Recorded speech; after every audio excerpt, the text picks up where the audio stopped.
welcome to Natural Habitat Adventures Daily Dose of Nature, the Heart of India, Tiger Territory, presented by Annie van Dinther and Aditya Panda. Aditya is an award-winning naturalist, wildlife conservationist, and photographer, and has been guiding for NatHab in India since 2016. Annie is NatHab's Guide Development Director, leading trips for us since 1999. Thank you so much for being here today. Annie, I'm going to hand things off to you. Kendall, thank you so much for your help with all of this. We really appreciate you being here day after day to help support us do this. And for those of you who are tuning in, thank you so much. I cannot express ever enough how much we think it is just fantastic that you're here to have these conversations about wildlife and nature and to continue engaging with wild places, even though we can't get to them personally right now. Today, I have a very special guest with me, Aditya Panda, and I remember when I first met you, that was in Colorado for one of our guide trainings, and I remember just thinking, man, this is so cool. These guys are like on the ground with tigers the way we are here in Alaska with bears. So I have tons of questions about this place and why you love it so much. But first, we're here for the heart of a place, the heart of Tigerland or Tiger Territory. And there's something about that idea. What is it about a certain place that makes that place, right? What is it about Alaska? There's a smell in the air from the pushki here. It's cow parsnip, but we call it pushki. And I know it's summer when I smell that. Or there's a crispness, it's fall, right? The crisp fall air of Alaska. There's nothing like it. For you, that might be something different. We all have a way of knowing a place. What we're going to try to do today is bring you to India with Aditya as our guide so that you can get a little sense of what it's like to be in that location yourself. Before we do that, Aditya, tell us a little bit about yourself, please, and how you ended up in this incredible job. Thanks, Annie.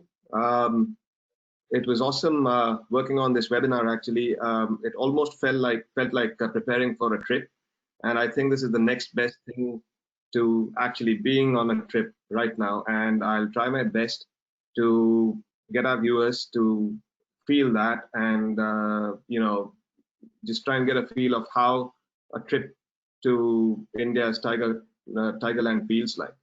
Well, Annie, I have hopelessly been in love with wildlife and forests since as far back as I can remember.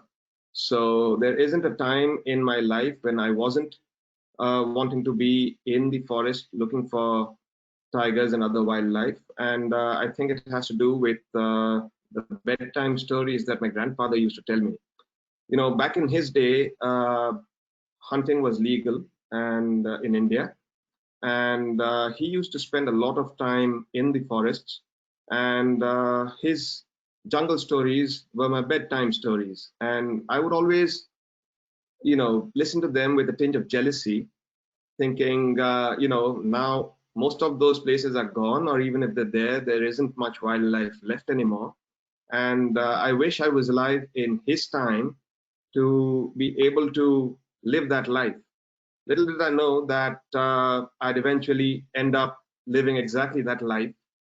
And, I was always very sure throughout my childhood that despite being a city kid and despite expectations from parents and, teachers being for conventional careers, I was always very, very sure that I will end up doing something that will keep me in the forest close to wildlife.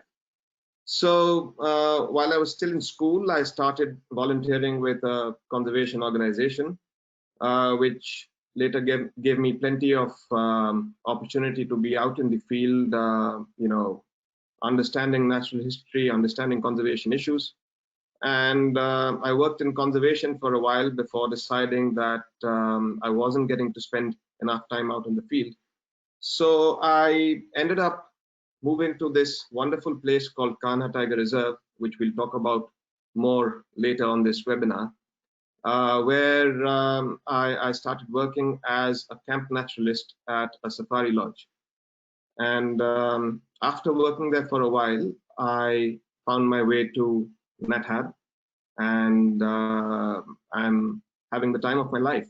There's a little bit of a pause now because of the situation in the world, but I'm blessed to be doing what I've always wanted to do, and to be going back to forests that I've always loved going back to. And on this webinar, we'll be talking about, of course, the Central India tiger landscape. It's a place that is very, very close to my heart. I mean, there are lots of places to go out to watch wildlife, even within India, because India is an extremely diverse country. It's one of the world's 22 mega diverse countries. So there's tremendous amounts of wildlife in every corner of India, but there's something about this place, about Central India, that always makes me feel like I'm coming home. And perhaps that's got to do with the fact that in a way I belong to this landscape. Despite being from a city, you know, this landscape begins barely 50 miles from where I live. So yes, and I have been working, you know, besides guiding, I have been working in conservation in tiger and elephant landscapes in this part of the country, which I'd call the eastern Central India landscape. But we'll talk more about that later. Awesome. So we know a little bit about how you started. Now tell us, before we get into what this place feels like, could you just sort of orient us to where we're going, the species that we're going to look at, and some of those sort of details, so we could kind of all be on the same page a little bit for what we're talking about? Okay. So before I sort of give us a bearing of where we are on the map of India, I'd first like to talk a little bit about tigers in India, and why India truly is, you know, what I like to call Tigerland. Over 70% of the world's wild tigers live in India. We have spoken about how we got there in a previous webinar where I spoke about conservation in India, because it's a very difficult country to conserve large mammals in. We have the world's second largest human population in a limited amount of land, and when you've got that, it's very difficult to save, you know, big, large mammals that require a lot of space and can potentially be dangerous to human life. But we have very strong foundations in our conservation approach in this country, and therefore we have most of Asia's, you know, iconic large mammals living here in the largest and most stable populations. And the most iconic of them, of course, is the Bengal tiger. And we have about 3,000 tigers in India right now, which is a little more than 70% of all the world's wild tigers. And when I say 3,000, I mean 3,000 adult tigers, because in the All India Tiger Estimation exercise, cubs are not part of the calculations, because, you know, tiger cubs naturally have a very high mortality rate. And wherever you are sort of auditing the number of animals you have in a certain population, it always makes more sense to, you know, account for the breeding animals, because that really is what matters for the future of the species. Anyhow, you see, 100 years ago, the yellow bits of this map is where tigers were found. You see most of India, this China, Southeast Asia, and of course the Russian Far East. And in 100 years, tiger populations have declined tremendously. And the orange bits that you see on the map now are where tigers are presently known to inhabit. So while once upon a time, not very long ago, tigers existed across India in practically, you know, a contiguous sort of swath from north to south and east to west. Now tigers live in 5 major landscapes across the country because these landscapes have become fragmented due to human activities, and they've become disconnected from each other. But in themselves, they are large enough to sustain significantly large numbers of tigers. Now, what do we mean by a tiger landscape? A tiger landscape is basically a large geographical area inside which there can be multiple tiger populations. It consists of protected areas like national parks and wildlife sanctuaries and tiger reserves, as well as human habitation and less protected habitation, forest habitat. And it's a mosaic basically of different kinds of land use. And from a conservation perspective, in these tiger landscapes, the aim is to preserve as many of these protected areas that harbor, significantly sized breeding populations of tigers that we call source populations, and keep them connected through natural corridors so that these tigers can move within the landscape from one population to another, so that young animals dispersing out of a source population have space to, find refuge in while they grow bigger and stronger to come back and, form their own territory. And there is flow of genes. So there are 5 major tiger landscapes across India. Along the foothills of the Himalaya in the north, we have what is called the Shivaliks or the Tarai Arc tiger landscape. In the northeast, we have the Northeast landscape, and there is the Western Ghats landscape complex in southern India. There is a very unique tiger habitat in the east called the Sundarbans, which is the world's largest mangrove forest. And it is very close to the city of Calcutta in the east. And it is the only mangrove forest which harbors a tiger population. They are disconnected from all other tiger populations across the subcontinental India. And these tigers are amazing. They live in an area that is half land and half ocean. So they live in a landscape that is submerged by tide twice a day and consists of mangrove and mangrove forest and very difficult hunting and very little prey. And these tigers swim, they're practically semi-aquatic. But the largest and most contiguous tiger landscape in India is the Central India tiger landscape. The Central India tiger landscape also includes what we call the Eastern Ghats tiger landscape in Eastern India, because both of them are contiguous, so they're considered one major tiger management unit. And this landscape spans across 8 states. Now, if you look at this map that I've put up, this map is from the latest All India Tiger Estimation exercise. And if you look at the blue bits, those are areas that have been sampled during that exercise for tiger presence. And the red bits are where tiger presence has been found.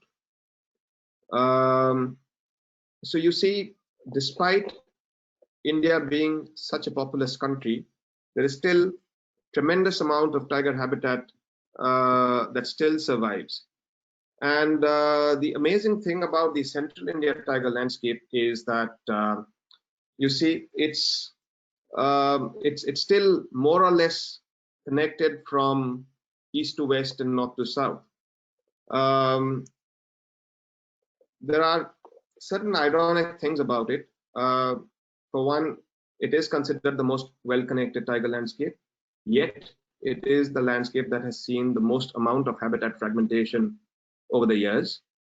It is the landscape with the most number of local extinctions of tiger populations have taken place, yet it is also the landscape where the most number of new areas have been colonized by tigers again. So all of that just goes to show how important it is for large landscapes to be connected so that these large mammals can move within them. And if you preserve a few large breeding populations within this landscape, it sort of becomes a self-balancing system where, depending upon how well protected other habitats within it are, the animals can move or colonize, different areas. And the Central India landscape, of course, is home to the largest number of tigers within India. There are about 1,000 tigers in this one landscape alone, and that's about a third of all of India's tigers.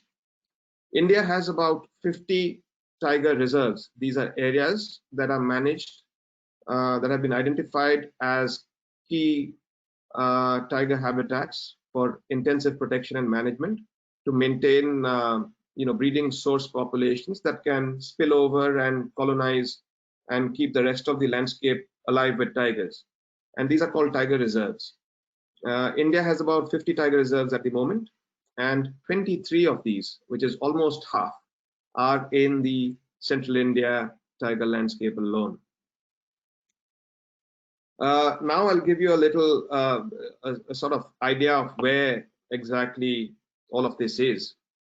Now, this is a map of India. You can see the major cities, and right in the middle of the map, you see Bandhavgarh Tiger Reserve and Kanha Tiger Reserve. These are two of the finest examples of the Central India tiger landscape, two of the best protected areas. This is where we travel to on the Grand India Wildlife Adventure with NatHag. And those are the areas I'll mostly be talking about.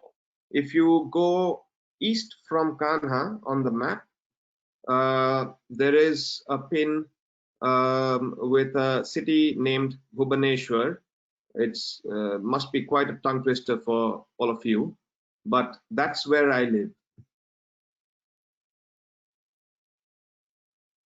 Okay, so as you're telling me these things about, especially that map that showed the vast area where tigers used to live, all of that sort of yellowish color, it makes me wonder what makes a tiger habitat good, other than the contiguous piece that you mentioned, that's critically important. But if they can live in a mangrove forest or in the foothills of the Himalayas, I mean, they could live anywhere. Am I wrong about that? Absolutely, they can live anywhere. You see, in India, the hottest area where tigers are found is where we go on our tiger photo safari, India Tiger Quest trip. Over there, it gets up to 120 Fahrenheit in the summer, and tigers thrive there. And they also live in the Russian Far East, in Siberia, where it's practically polar temperatures.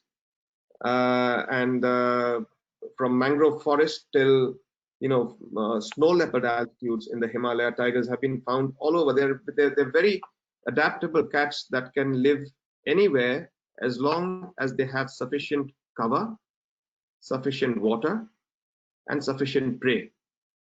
Having sufficient prey is the most important thing. So besides contiguous habitat, tigers need a lot of prey animals to be able to hunt, and enough prey for them to be able to breed successfully. In fact, the depletion of prey has been one of the greatest driving force behind local tiger extinctions in area where there is still fantastic habitat, like the eastern part of the Central India landscape where I'm from. We have massive sort of swathes of habitat which do not have prey because there's a lot of bushmeat hunting, and this has actually caused local extinction of tigers over short periods of 20 years or so. A single tiger must hunt on average about 50 deer in a year to survive. I'm talking about a non-breeding tiger. A breeding tigress raising cubs will have to hunt far more.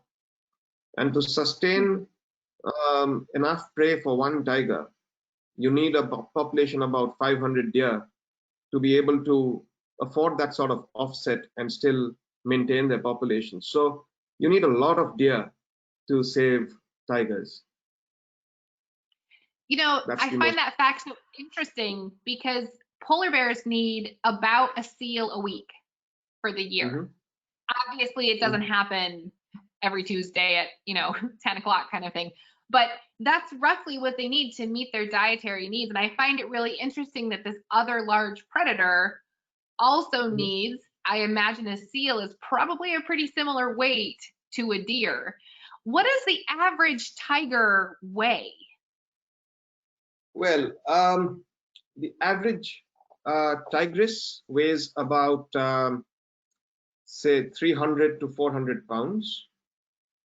So If I, that is very that's right. similar to bears. Yes, and the average male tiger, tigers are the largest cats on earth.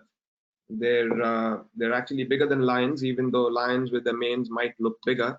Tigers are heavier and bigger. So the average male tiger weighs anywhere between 400 to 500 pounds on average, but there are many male tigers around in India that are known to be closer to 600 pounds or more. Wow. So yeah. Okay. So you live in this incredible place. You have this long love affair with tiger country, if you would. And I have no idea what it's like to be there. Tell us a little bit about what it sounds like or smells like to be in this area. I've said before in these presentations, for me, it's smell. And if I can smell a place or a reminder of it, I am instantly back there. Part of that is some really basic science that, our olfactory senses are directly connected to the memory part of our brain. Other guides have said it's how the air feels. That, when they get to an area, it's hard to describe, but there's something about the air.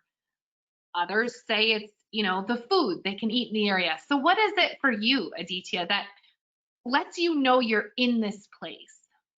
I think it's a combination of all of them. It's the feel of the air is something that I can relate to a lot, but that's perhaps because whenever we are visiting these places, like I come from a coastal city. It's not exactly on the coast, but it's still near enough to the coast that the air is humid and warm. We're in the tropics, so it's mostly warm and it's humid.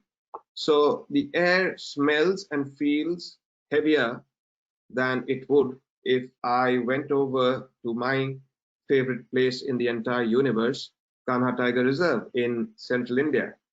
When we go on our NatHab trips, they all begin from Delhi. And when you leave Delhi, Delhi is unfortunately one of the world's most polluted cities when it comes to air quality. So in Delhi, people have forgotten what the sky looks like and how, what color it is.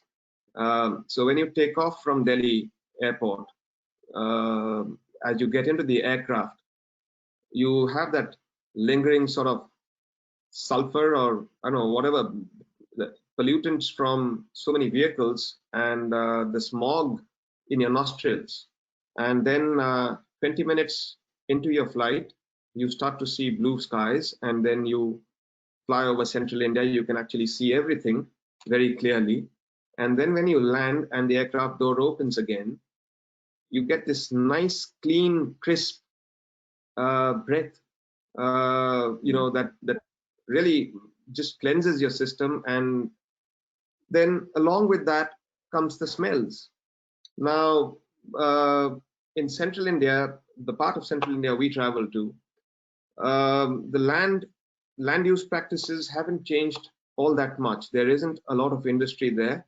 There isn't a lot of urbanization. It's still mostly a rural landscape and filled with forests and hills. And these are mostly deciduous forests. And deciduous forests, they're shedding leaves, especially if you come in, say, springtime. That's when they're shedding a lot of the leaves, and a lot of trees are coming into flower, and some of them start to fruit. And so there's this mix of typical Central Indian forestry flower smells that you'll not get in any other landscape anywhere else, even if it's even if it's an equally wild landscape. So these things are very, very typical to places. And as you were saying, there is the science of it. I mean, we get very nostalgic when we get a certain smell, or even from sounds or a certain kind of music. You might have listened to a song on a certain road trip somewhere some decades ago that you really loved, and if you play it today, it sort of instantly takes you back there. So for me, traveling to these places, it's almost like living in an eternal state of nostalgia, where you're nostalgic I mean, people usually get nostalgic about past experiences, but here you are always constantly living in that whenever you visit these places. And as for the sound of it, well, I've tried to give you a feel of it with a little bit of recorded technology, but they should start playing. Okay.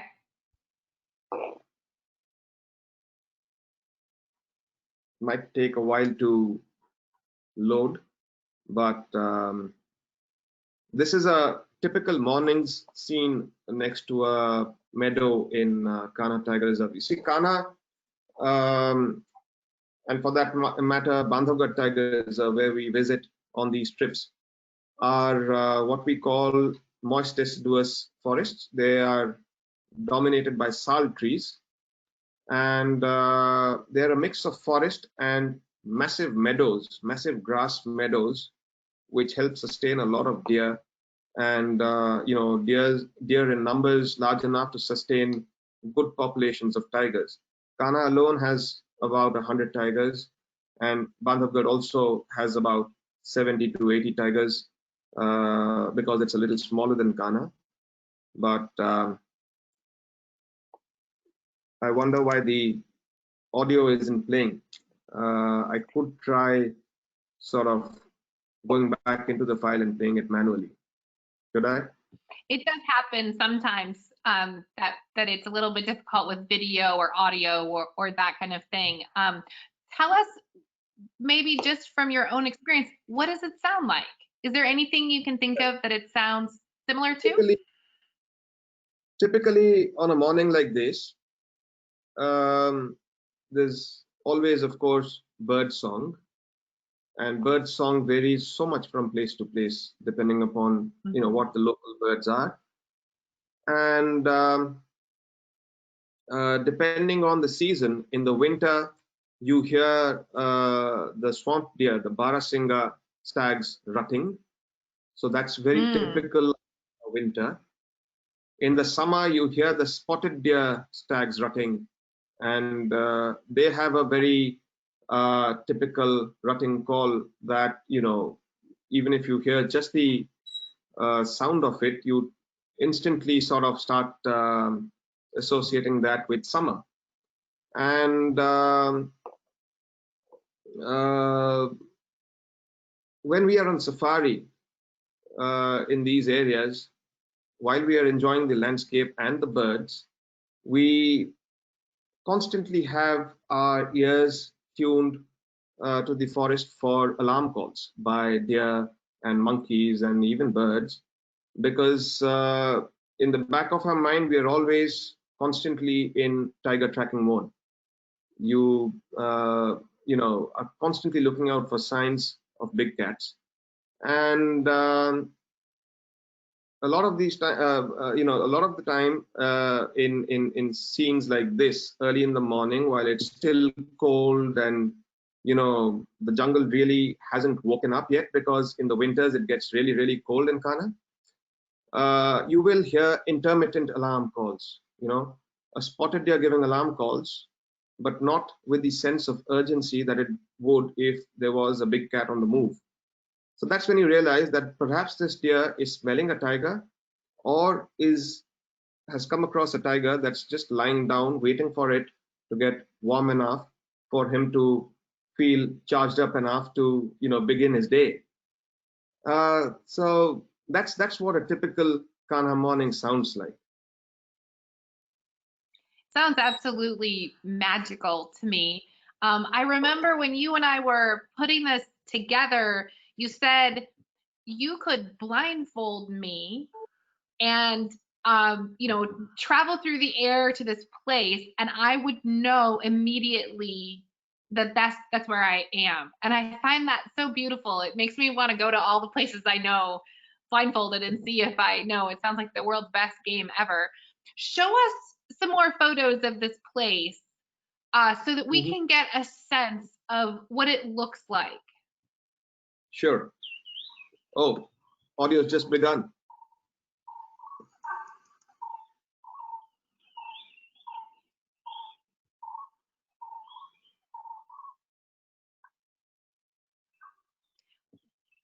What is that sound? That sort of proo, proo, proo, proo. What is that sound? That's a bird called the brown-cheeked fulveta. And then you hear a barbet calling as well, going. And if you listen closely enough, there should be alarm calls.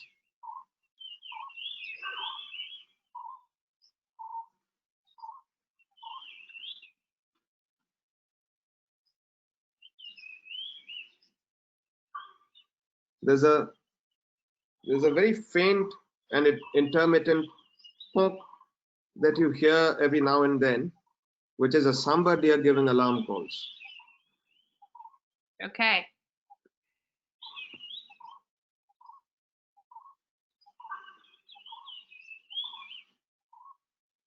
Beautiful sounds. It's absolutely beautiful.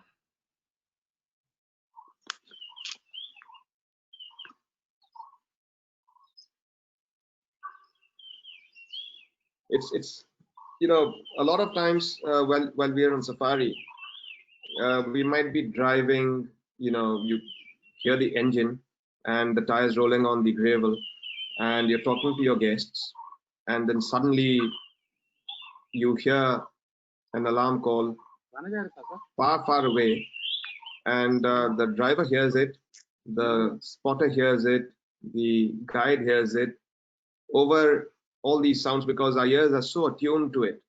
And we stop and listen, and the guests are often left wondering, what did they hear? And then even in absolute silence there, when you pinpoint which direction the sound is coming from, what the sound sounds like, it still takes them a while to pick that up, because it's not that they're difficult to pick, it's just that it takes some getting used to. Once you attune your ears to those sounds, you can always pick them. So I think something similar is happening with the sound in this recorded file. I'll move to another slide, where again the audio might take its own sweet time to load.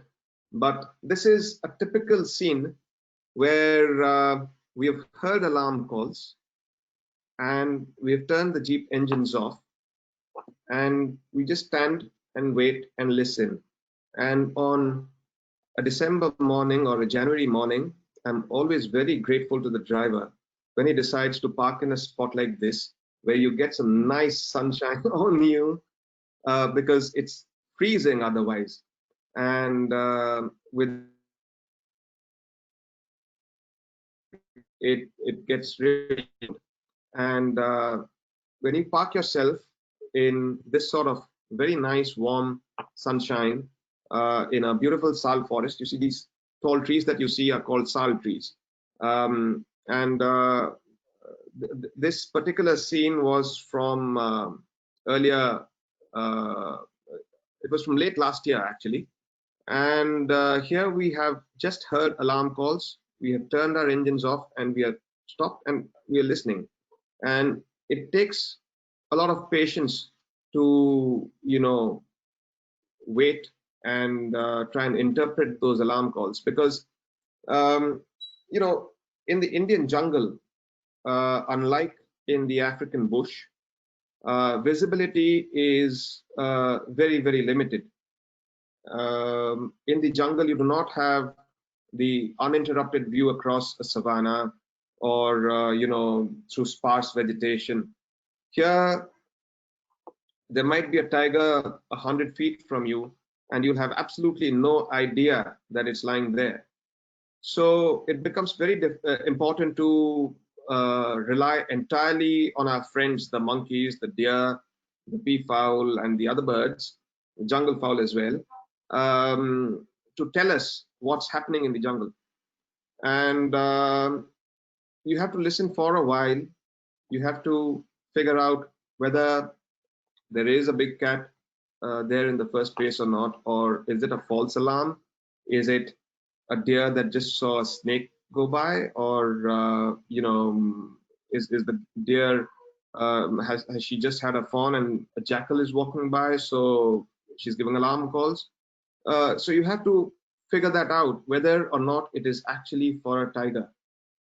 And the way to do that is by judging the consistency of the call, the sense of urgency in the animal's voice as well. And there are some animals like the sambar, for example, whom we take very, very seriously. If a sambar is giving consistent alarm calls, it's almost a given that there is a big cat. Now, from the sense of urgency in the animal's call, you can make out whether or not it's moving, the big cat is moving or not. If a big cat is resting or not hunting, the deer will give, long pauses between their alarm calls. If a big cat is on the move, or worse, if it's on the move through, deep cover and is in the mood to hunt, then the alarm calls become very, very urgent. So the cat is moving and it's moving fast. And depending upon your idea, your understanding of the lay of the land, which only comes from having been there for a long, long time, you have to figure out which valley this animal is going to move towards, which dry stream bed it's going to walk on, where that dry stream bed intercepts my road, and where I can go and park myself in order to have the best chance of intercepting this cat on its morning's walk. So there is a lot of math that also goes in. And, it's meditative, it's therapeutic, it's at the same time something that just fills you with adrenaline. It's a feeling that cannot really be described. It can only be experienced. So tell me, Aditya, is it as we look at pictures here now of some more animals coming up, we'll move through them and just kind of get to see some beautiful creatures. Is it dangerous to be on the ground? Maybe while we look at the next picture, you can let us know what you have to do. You've just told us that there's an enormous amount that goes into calculating that intersection with that animal. There's a lot going on in the guide's mind. Is safety one of the things that is going on in your mind as you're looking for this animal? Well, we by law we are bound to stay in the jeeps. We're not allowed to be on the ground. That is as much for our own safety as the animal safety. Here the audio has started playing. You can hear spotted deer giving alarm calls.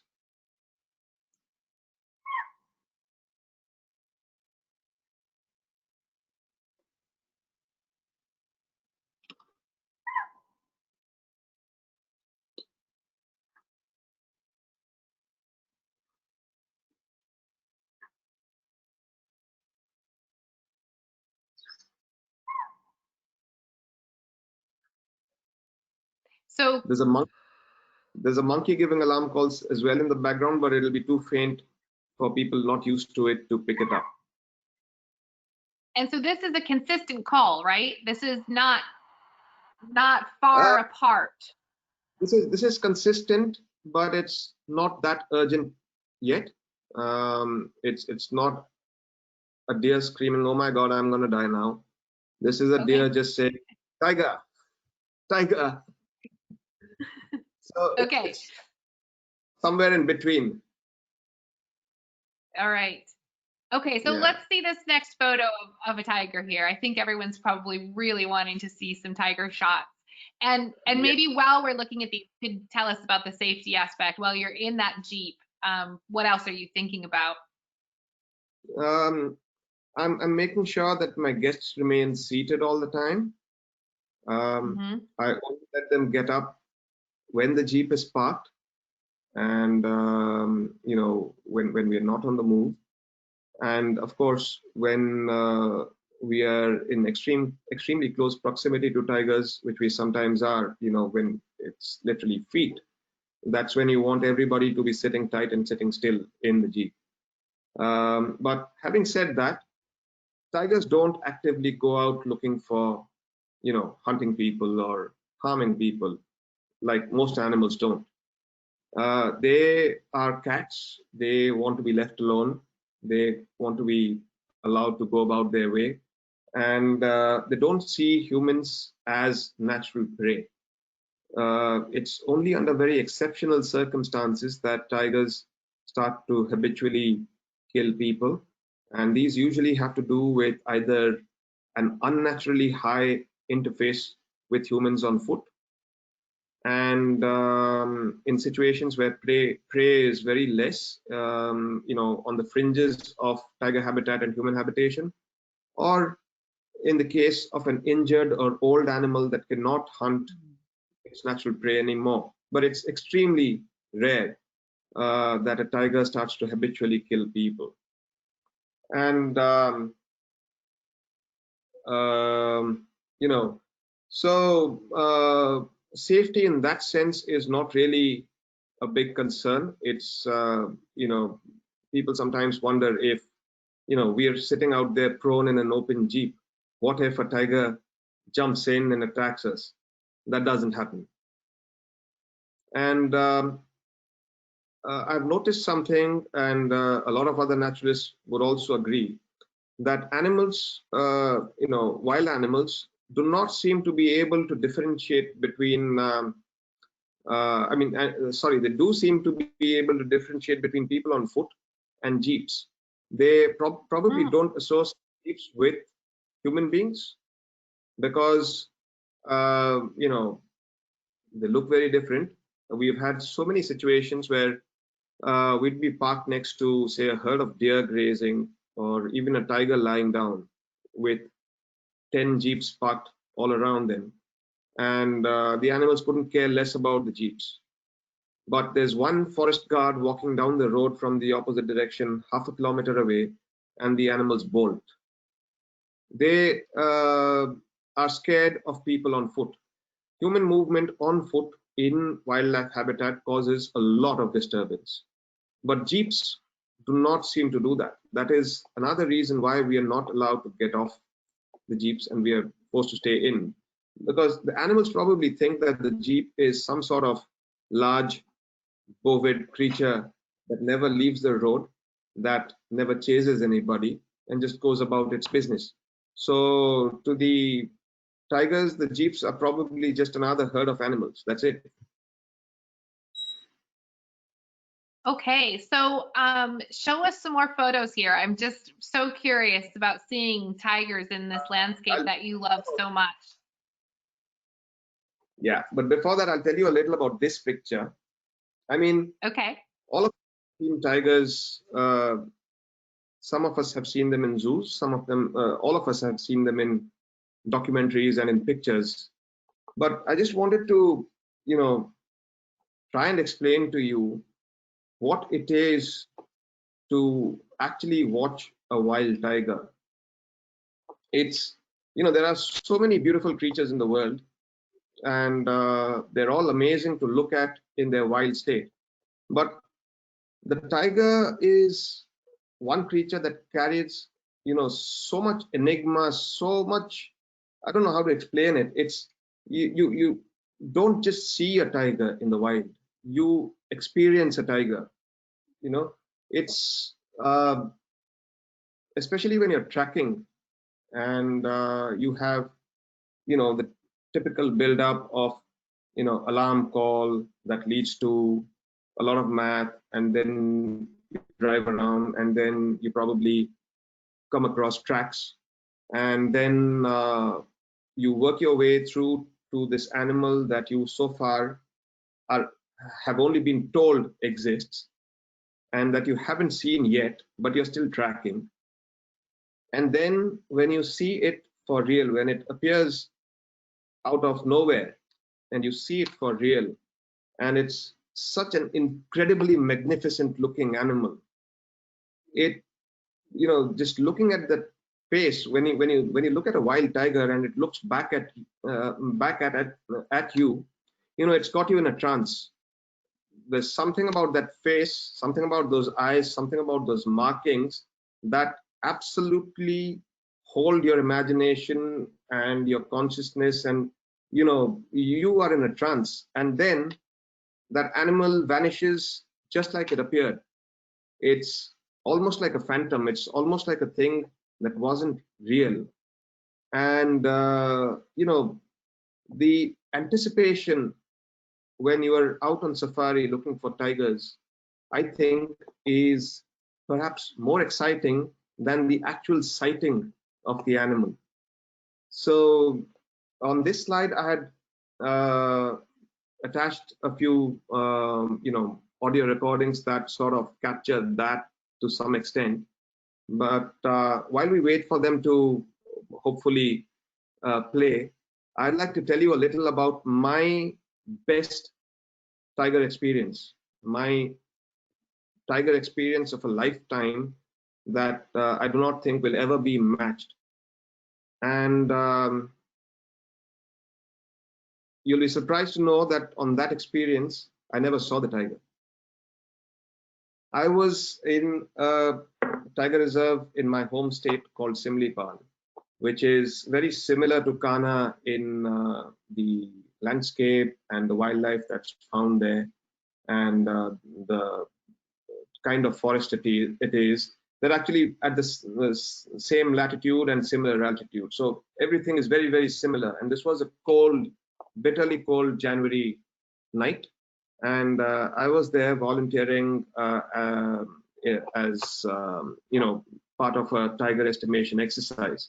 And my post was one of the remotest posts in that park, anti-poaching camps. And I lived in that camp for the better part of a week. And we are on this meadow, vast open meadow, where every evening as the sun sets, you have hundreds of deer, hundreds of sambar, at least one herd of elephants congregating and spending the entire night there. And I was literally in the middle of all that in a little guard camp that had a trench dug around so that the elephants couldn't get to it. And every evening was spent like that. And I shared it with a forest guard who lived there alone. And one evening, I'm sitting there after a long day's hike looking for tiger tracks in the forest. And there's a herd of elephants right next to the trench, just feet away. And it was probably 8:30 or 9 at night. We were getting ready for dinner. And from maybe a mile away, we hear this low moan of a tigress, and that was the most magical thing ever. The elephants heard it too, and they had little calves, so they got alert and they bunched up together. The calves came, to the middle of the herd, and this tigress kept roaring And tigers don't roar like lions, you know. Lions roar almost continuously and routinely and almost every day. Tigers don't do that so much. They are very economical, if you say so, with their roaring. And when they do roar, they will often roar at very long intervals. So you might hear them roaring over an hour, but in that hour, they'll probably have roared only 10 times. So you hear it once and you're not sure, you know, whether you heard it or whether you imagined it. And just as you're about to lose hope, you hear it again. And then, you know, it goes on for an hour or so. And that was the most magical experience I've ever had. That was my best tiger experience. I've seen tigers, I don't know, I've lost count how many times, but nothing compares to that. That sounds magical and eerie and just absolutely incredible. Aditya, somehow we have made it to the top of the hour. So we only have a few minutes left here. So maybe what we could do is you could scroll through the photos, because I know we have some beautiful images coming up here. And while you do that, guests could ask us questions. Does that sound like a good plan? Sure. And here the audio is starting.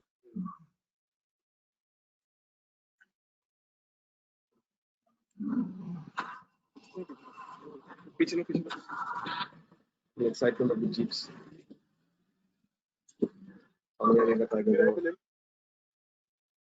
Anyway, I'll move to the next slides. That's wonderful sound. So Kendall, we'll hand it over to you if we've got some questions today. Great, we do have questions, and for those watching, if you have a question for our presenters, you can submit those in the control panel under the questions field. Okay, first question, are there other large cats like leopards in Tigerland? Yes, there are. And what other mammals do we see? The other large mammals that you see, I'll quickly go through these pictures and go to where the large mammal pictures are. These are sambar deer. This is a barking deer. This is spotted deer inside a salt lake. So these are the ungulates, the prey animals that you'll mostly see. Gaur as well. They are the largest wild cattle on earth. We call them Indian bison, although they're not really bison and not related to the American bison. I'll come to this little story later. So the other big cat that we have in central India is the Indian leopard. They're not as easy to see in areas where tigers occur in high densities, because they always keep a low profile in tiger territory. But we do see them every once in a while. And the Asiatic wild dog, very similar in behavior to the African wild dog, but different in appearance. That is also a treat whenever we get to see them. We don't get to see them very often. They are, you know, very unpredictable creatures. Sometimes you don't see them for weeks, and then suddenly they appear out of nowhere in large packs. It's also called the dhole, D-H-O-L-E. And this is a pack of dholes hunting spotted deer. They're pack hunters, just like the African wild dogs, and they're very, very efficient pack hunters. This is another wild canid, the golden jackal. This one's in the rain, looking miserable. And this one's got a little baby monkey that wandered off from the tree.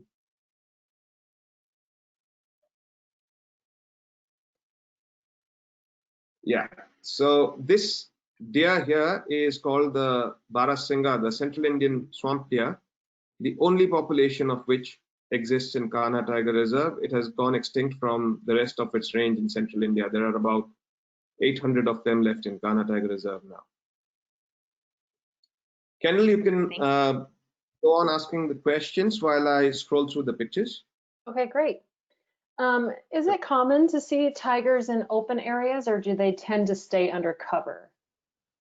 Tigers stay under cover usually only when they want privacy for some reason, either if they're hunting or if they're just laying down in the shade and resting.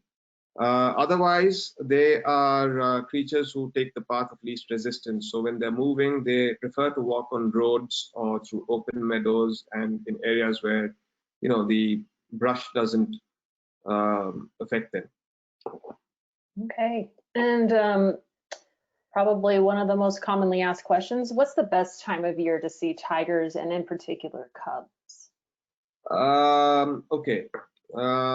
That's a good question. And the answer to that is depends on how you want to see tigers. If you want them to appear looking their best, you should see them in winter, when the chances of seeing them are lower, but the tigers look their best in their rich winter coat. And also mating activity is usually highest in winter, so they're on the move a lot at that time, but the sightings might not be as frequent or as long as in summer. In summer, water is scarce, so they're localized around water, so that makes it easier to see them. And if you find a tiger resting in water, you could spend a lot of time with it. And most of the cubs tend to be born later in summer, so that's a good time for young cubs, but older cubs can be seen throughout the year. Okay. And what are the best parks in India to see the tigers?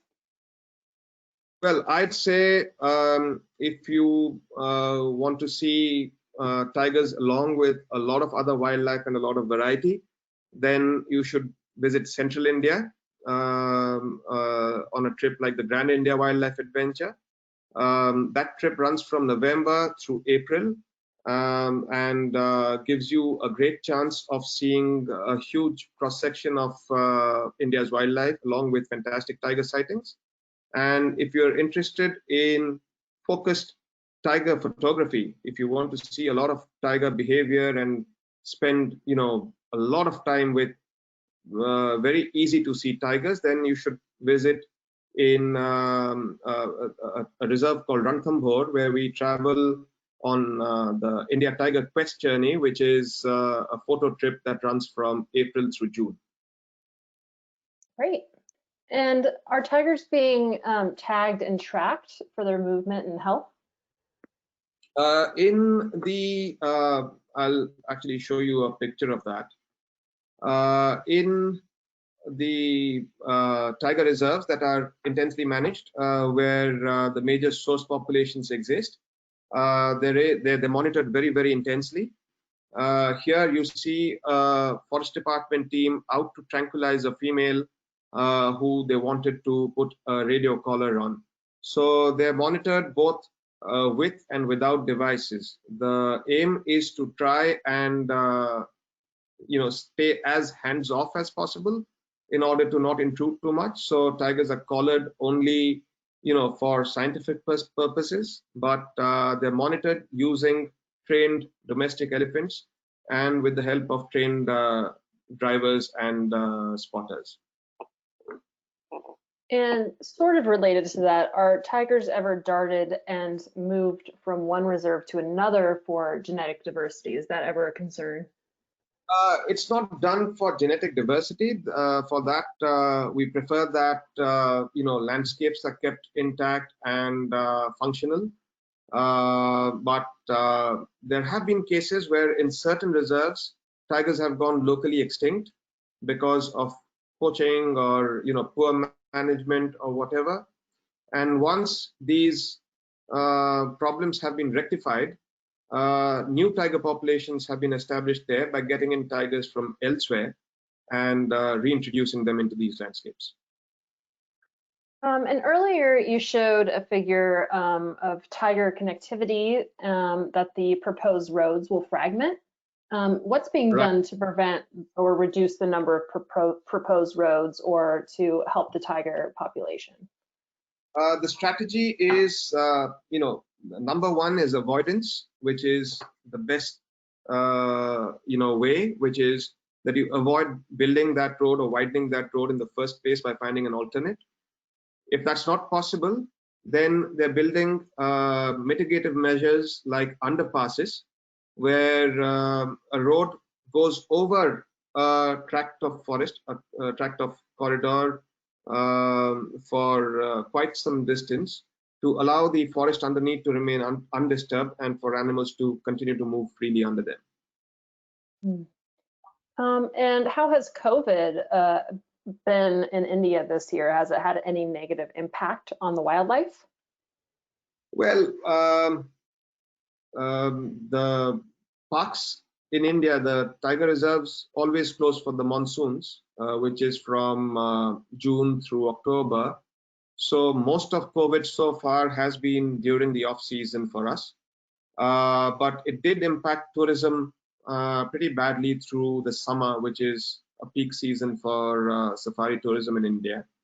But fortunately, the forest department is hard at work, and extra measures have been taken for protection at a time when tourism is low and chances of poaching are higher.